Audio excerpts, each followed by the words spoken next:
The race is on for California governor in 2026, and Betty Yee is one of several Democrats vying to succeed Gavin Newsom, who is currently term limited. Betty Yee served on the State Board of Equalization from 2004 until 2015 and was elected twice statewide as controller, serving from 2015 until 2023. Betty Yee joins me now. Thank you so much for being able to come in today. I'm very happy to join you, Ben. Thank you. So first off, what would you say are the three biggest issues facing California, and how would you go about solving them?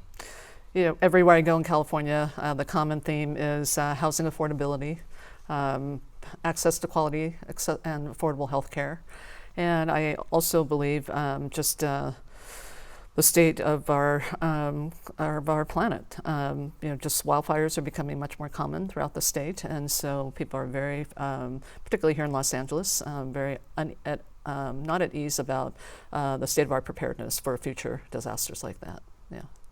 Specifically on housing, yes. What is your plan to make housing more affordable in California? Well, I think there are a couple of things. Look, we have, and I do want to just name the fact that 44% of Californians are renters, and so we need to stabilize rents, and this is in no way trying to put our small mom and pop landlords out of business, but renters are rent burdened. About half of those 44% actually pay more than 30% of their income for rent, and so we have to be sure that they're not that much closer to becoming unhoused, and so rent stabilization policies at the same time that we're encouraging the building of affordable housing. And that is, I think about housing in two ways. One, it's about land, where we build and how we can build optimally to meet the demand, and secondly, finance. And so I want to use both to think about are there ways that we can build on lands where we already have structures so that we can do housing preservation.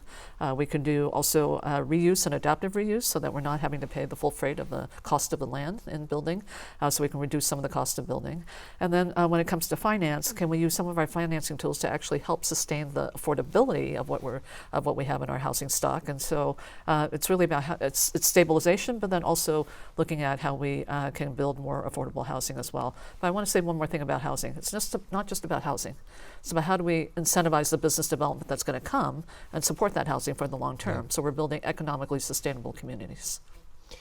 On October 10th, Governor Gavin Newsom signed into law Senate Bill 79, yes, which rezones the state to allow for more multifamily housing by transit corridors.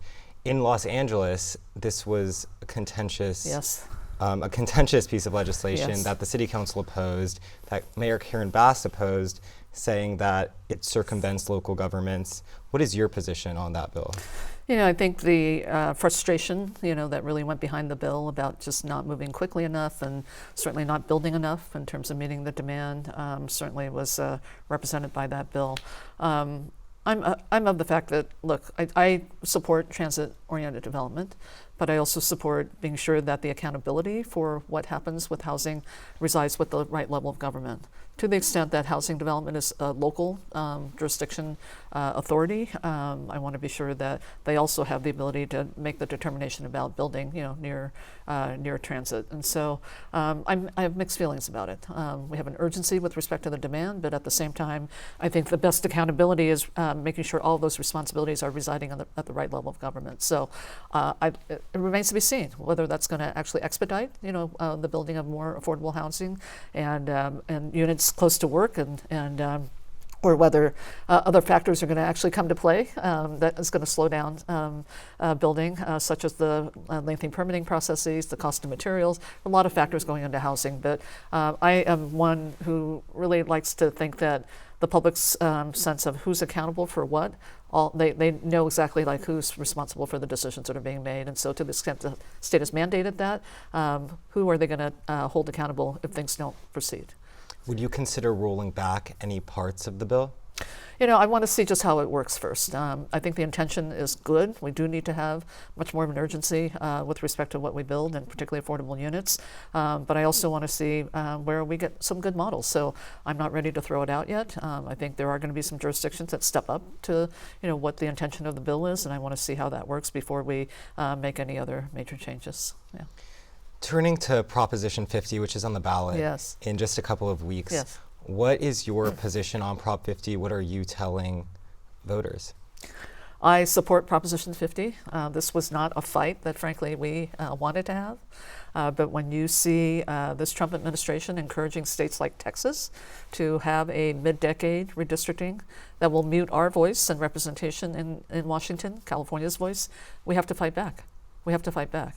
And look, I don't like gerrymandering. I don't think anybody likes gerrymandering. I hope not. We do have a very responsible independent commission process that determines the lines after much public input and a very hearty public process. But these are not ordinary times. We have to fight back. We have to be sure that our voices are not muted, particularly since California has a big target on our head by this Trump administration with the kinds of cuts that are coming to us, healthcare and food assistance that every state will be experiencing. But the impacts are just so great on California. So I do support it. What I've been telling voters is that look. In terms of responding to what Texas has done, this has been done in a transparent manner. Legislature passed the bills. It's for the next 3 election cycles so that we go back to the independent commission after the next decennial census. And the lines are very clear in terms of what voters are going to be approving. I know that as I've talked to voters, particularly in the North State and rural areas, they have not been very happy with the fact that they feel like being in a rural area currently already gives them a muted voice in Washington. And this will even more so add to that because their district is now going to be part of a district that includes northern coastal communities.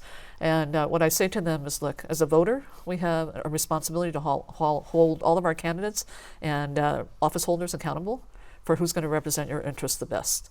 And so it's not just that you mark a ballot and that's, it's over.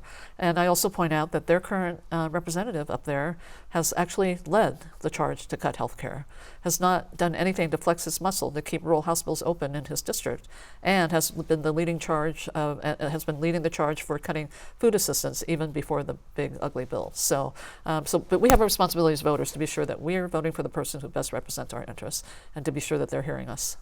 How do you respond to arguments from voters that say that I don't like what Texas is doing, but California shouldn't necessarily do the same?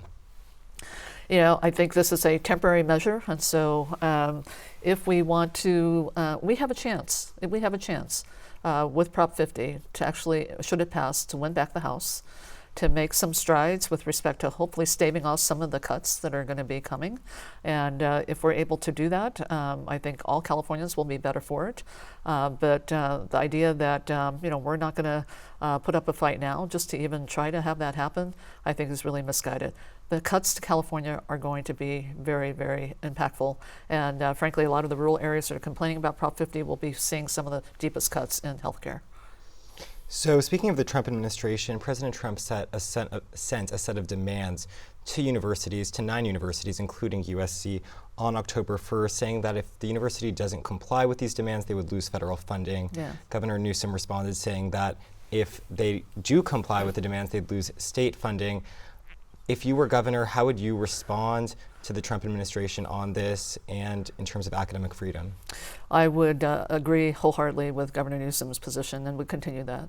Look, you look at institutions of public higher education, this is where academic freedom and frankly free speech and liberalism is born, and to try to put a quash on that by threats of pulling out funding. Look, that is not, we're all fighting for our democracy, and that's at the core of what really our democracy is about. And so I would be right there and continuing to amplify what Governor Newsom has already started. And is there anything that you would do differently than the current governor? There are. Look, my background's in public finance. I'm a student of governance. I really believe that how we govern, and if we govern well, really relates to the health of our democracy. And by that I mean, if we govern well, we're actually inviting participation and engagement. And when I talk about accountability, in my arena, it's about being sure that we're accounting for every public dollar that we're spending and getting the results that we want. And so what I would do differently is, and look, our current governor has had a tenure where most of his time we've had budget surpluses. And now we're finding ourselves in a deficit situation.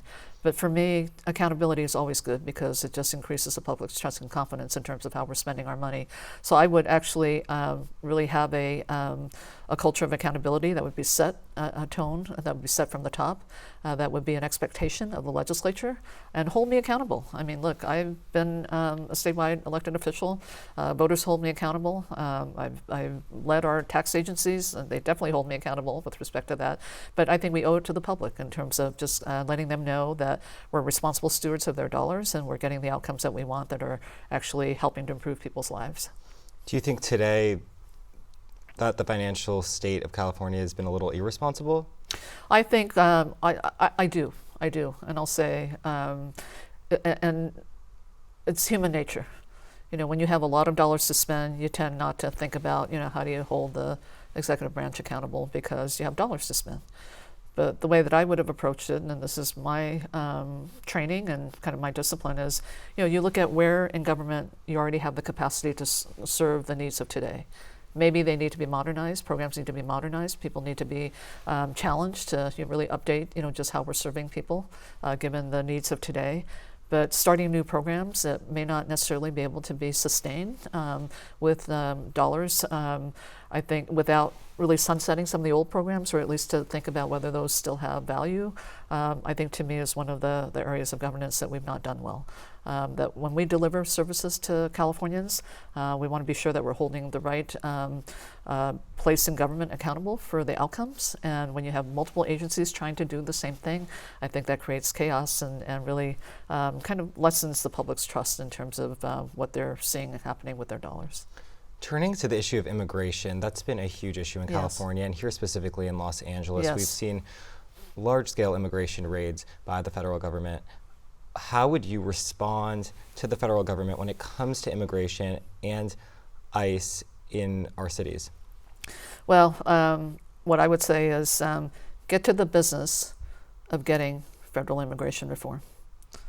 You know, secure the borders as appropriate, but also create pathways for those who are here, who have been working here, contributing to our economy. And this is the work we've been waiting for from the federal government for so many years. And here in California, there are so many sectors of the economy that depend on the immigrant workforce, regardless of documentation, but also including our undocumented immigrants, you know, whether it's construction, the hospitality industry, agriculture. So, you know, they're all here, they're contributing, and frankly, they're paying taxes. And so I think rightfully there should be a path for them to achieve citizenship, but that's going to be a federal policy. What can we do here in California? What we can do here in California is to be sure that we are keeping our communities safe. The ICE raids have been very, very focused on just broad sweeps of immigrant communities and neighborhoods, particularly here in Los Angeles, without regard to whether somebody is undocumented or not, and without regard whether somebody has been convicted of a crime or not. And so you see the dollars that are being spent on this, $45 billion to expand detention facilities for the entire country. $45 billion while we're cutting health care. These are our taxpayer dollars that this administration has prioritized to actually expand detention facilities. Enhanced ICE enforcement. That's another, $170 billion, I believe. That's a lot of money. And if that's going to be the priority of this administration, one, it's going to have an economic impact because of the sectors of the economy that are going to be affected without the workers. And secondly, it is I think for most people who are going to feel the pain of the cuts that are coming, whether it's food assistance, healthcare, and educational programs, if this is going to be the priority, I would say this administration has really missed the mark. On the issue of healthcare, what do you envision as the ideal system for healthcare in California? You know, it's we may have to revisit this because if the cuts to Medi-Cal come to fruition, I do believe, and having traveled the state extensively, that we're going to have to reimagine what healthcare looks like here in California. It can't be a one-size-fits-all. I think that we have to be sure that every community has the ability to have access to healthcare. Certainly access to emergency care as those needs arise. To some of the specialty care, there are areas of the state where just basic labor and delivery services takes 4 hours to access. So I think we have to be very attentive to the different needs in different regions of California in terms of what their healthcare systems need to look like. What I would like to see at the most basic level is that we have a very strong public health system to where we can actually have Californians served with respect to issues like chronic health conditions, looking at issues of food safety, water quality, all of that.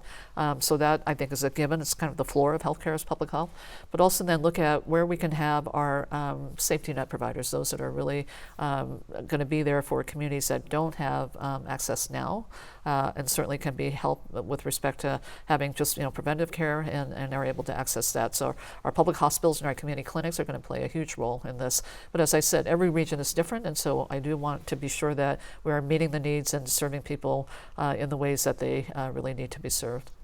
Would you support a single payer option or Medicare for all on a statewide level? Looking at what's happened to healthcare now, yes, absolutely. And I think there's a way, but one thing I want to say about that, I served on the California Public Employees Retirement System Board, and on that board we were responsible for approving healthcare plan rates for our public sector employees. And in that work, I will say that in terms of just how our current system is being financed, if we were going to move to a single-payer healthcare system, there are many people. The biggest barrier to moving to that system, aside from just the transition itself, are people who have health coverage now and don't know how their health coverage is going to look after we transition to a single-payer system. I think there might be an ability to pilot this as we look at how we rebuild our Medi-Cal program here in California, and I would like the opportunity to pilot that so we can see what it means to have a single unifying finance system. What does it mean for the those who are accessing healthcare relative to out-of-pocket costs, the provider networks, whether they're robust or not, and whether those access issues actually get eased rather than even more burdened. In an interview recently with Piers Morgan, you discussed the possibility of a gender-neutral Olympics while acknowledging at the same time biological differences between men and women. Can you explain what you're envisioning? What I actually, first let me just say, I as a politician, I as a public official, have no expertise in this. What I know is what I have learned in terms of being in communication and having relationships with parents of transgender children, both minor and adult children, being very in tune with some of the medical studies that are coming out. And look, I want sports to be fair and competition should be fair. And what I also want is for civility and dignity and respect to really rule the day in terms of how we look at being more inclusive of people's participation than not. Am I an expert in this? No. Did I make a statement that was aspirational? Yes. But it really is up to the experts.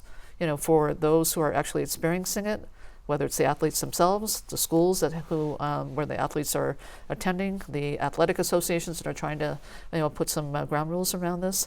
I mean, it really is up to them, but I'm hoping that they will use the best data and information and scientific information that's out there to make their decisions.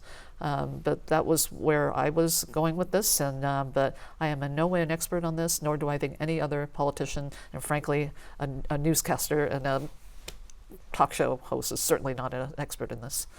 Would you weigh in on decisions on this when it comes to the high school level and like California Interscholastics Federation?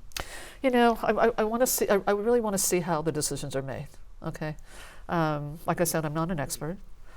It is going to have to be left up to them, and frankly, I don't even think we should govern around this because the places where these sports are going to take place, I think, have the ability to figure out what's going to be best for hopefully the athletes, all athletes, right? Not just the transgender athletes, but for if it's a transgender woman, the biological females who are competing, they're going to be in the best position to make those decisions. So I certainly don't believe that this should be governed in any way, at least at the outset, because these are decisions that have to be made with all of those perspectives coming into play. What I can say is that I think the medical information is evolving because there are now studies that are coming out that have had the ability to look at transgender people in a longitudinal way. And so I think as we get more information, as I said to Piers Morgan, we don't know enough. And I meant that. We don't know enough. And so I think it's incumbent upon all of us. The reason I stay on top of it is because we have transgender Californians who I want to be sure continue to be safe in their communities. And frankly, I don't like the idea that they've been pawns and just scapegoats for a different political agenda. We're here today on USC's campus. Yes. Everyone here is a college voter. What is your pitch to college-age voters and to Gen Z voters in the upcoming election? My pitch to really young voters and Gen Z voters is this. You will be the ones holding us accountable. The elected officials are going to be elected this cycle, regardless of what generation they are, but they are going to be making decisions that will be affecting their lives, whether it's about housing affordability, the ability to get an entry-level job upon graduation from college, the ability to really deal with the climate crisis in a way where it doesn't become such a crisis that it crowds out everything else in the state budget. I mean, these are the things that are going to be on the next watch. The increasing prominence of AI and what that's going to do to work. So all of these things, I would say to Gen Z is, these are going to be on the watch of the next governor. I want you as voters to be very cognizant of that and to hold us accountable for how we are going to be transparent with you about how we create just future opportunities for you. My background in public finance and very in tune with the economy, this economy is going to change radically with AI. And I don't know whether we're going to get to that point or how soon we're going to get to that point of where there are going to be more jobs that are going to disappear at a faster rate than the rate that we're going to be able to create new jobs.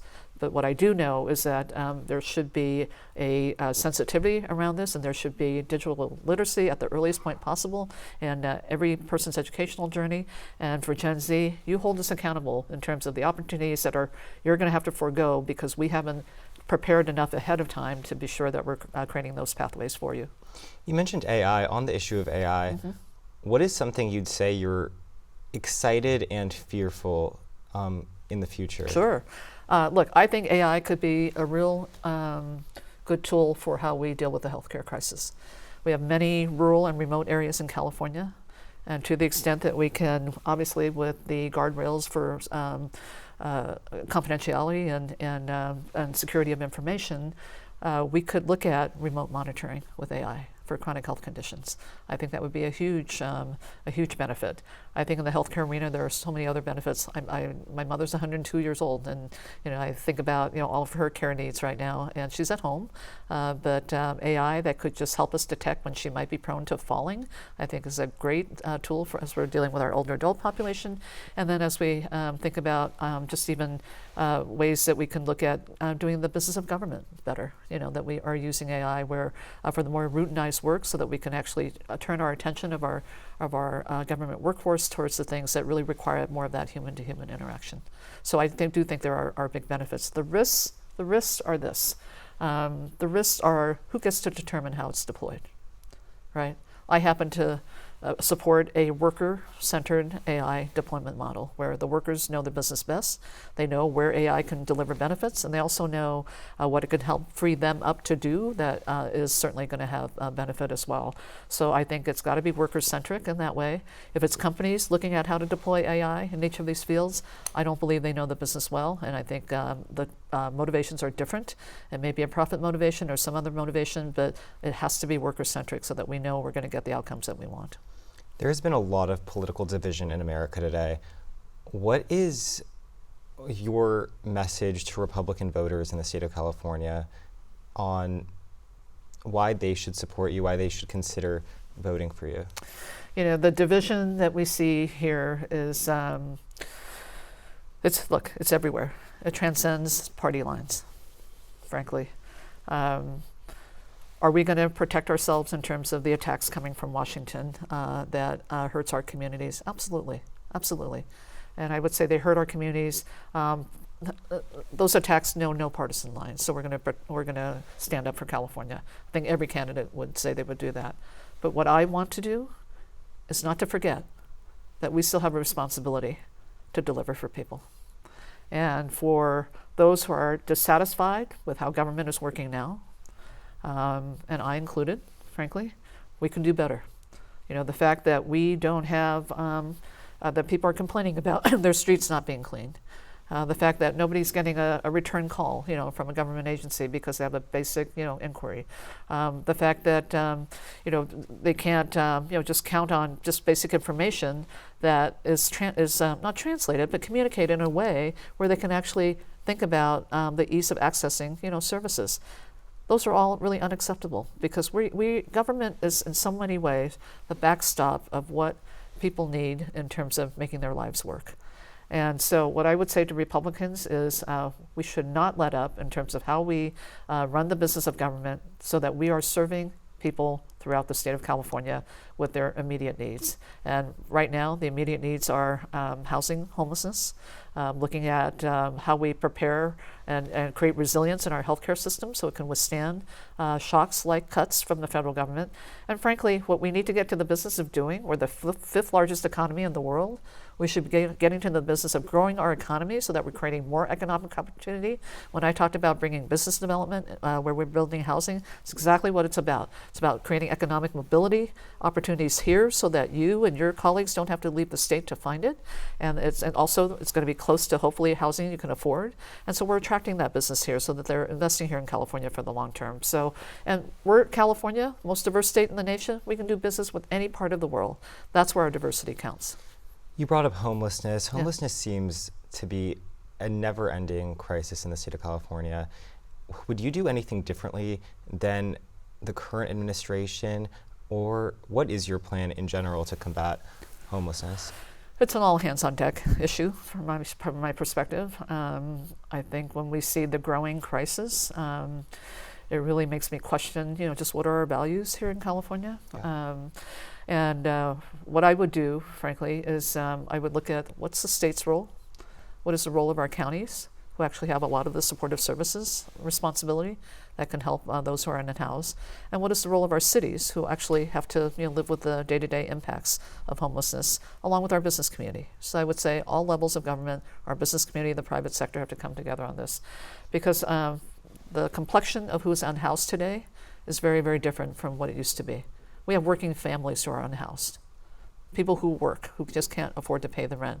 I would rather think about rent stabilization type programs and rent subsidy programs before we actually have them become unhoused, to then we're paying more to just try to get them through the spiral of homelessness and being able to be in supportive housing. But I think we have to look at it as a continuum. So from homelessness, who are we serving? What are their needs? And can we talk about what the city's responsibilities are, the county's responsibilities are, the state's responsibilities are? Some of the models that I have seen that work well are when we actually have those lines clearly articulated, and we also have what I call a continuum of response, so that the first thing that we're going to try to do with encampments is to get people into housing, intermittent supportive housing. Small units, lock the door, they can bring their belongings in, but we can bring the services to them and see what we can do to move them to the next step of more permanent supportive housing.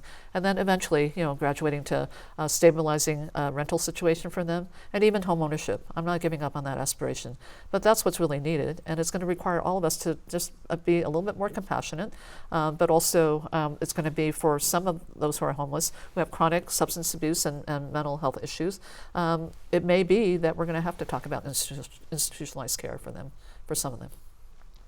In the last few weeks, fellow gubernatorial candidate Katie Porter almost walked out of an interview with CBS Sacramento after expressing dislike over certain follow-up questions. It was also seen yelling expletives at a staff member in a leaked videos. Do you think these moments disqualify her from being governor? I have been vocal about it. I do think it does. I think being governor requires a certain temperament. Look, there's so much division and just dissension already among us, around us. And when I look at behavior like that and just look at what it's doing in terms of, we all look bad. We all look bad. People lump us all together. And frankly, the rest of my colleagues who are running for office haven't shown that kind of a demeanor. And I just really do think that it's not appropriate for a gubernatorial candidate, which is why I asked her to exit the race. And that's my own personal opinion. I think we have to conduct ourselves in ways that our model, being respectful and being open to different points of view. And there's also some of the things that she said, right? I mean, just this dismissal that she doesn't need, certain people's votes. We're here running for the governor of California to represent everyone. I want to hear from everyone, which is why we're running a grassroots campaign, going to every community, spending 3 to 5 days to really have these community engagements so that I can understand who and what I'm going to represent. And so I do think demeanor and temperament really matters, and it was why I made the statement I did. Well, thank you so much for joining me today. Do you have anything else you'd like to add or your final pitch to voters? Well, I do want to make a pitch particularly to Gen Z voters because to me, this is our hope, my hope, that with more of our Gen Z voters and college voters, you really are going to be the ones holding us accountable for progress. We can continue to move along and spend money and enact a budget, and maybe we get some results. But has that helped you get your job upon graduation? Has that helped you be able to get into a rental unit, as you're looking for housing? Those are the things that I wake up every day still really in tune with. I don't want to wait anymore. There has to be a sense of urgency about how we solve these issues. And frankly, the more we languish about it, the more I think it actually weakens us as a state and weakens us as an economy. So please, I just encourage you all to vote, certainly on Prop 50 this November, but certainly for this next gubernatorial race, I want you to be very discerning about the leadership that you want and also hold us accountable, not just about checking off a ballot, but it's also about what you do after you get someone elected. Well, thank you so much for joining me today, Betty Yee. And Election Day is June 2nd, 2026 for the primary. The top 2 finishers, regardless of party, will advance to the general election next November, November 2026. Sure. But thank you so much for joining me. I really appreciate it. My pleasure, Ben. Thank you.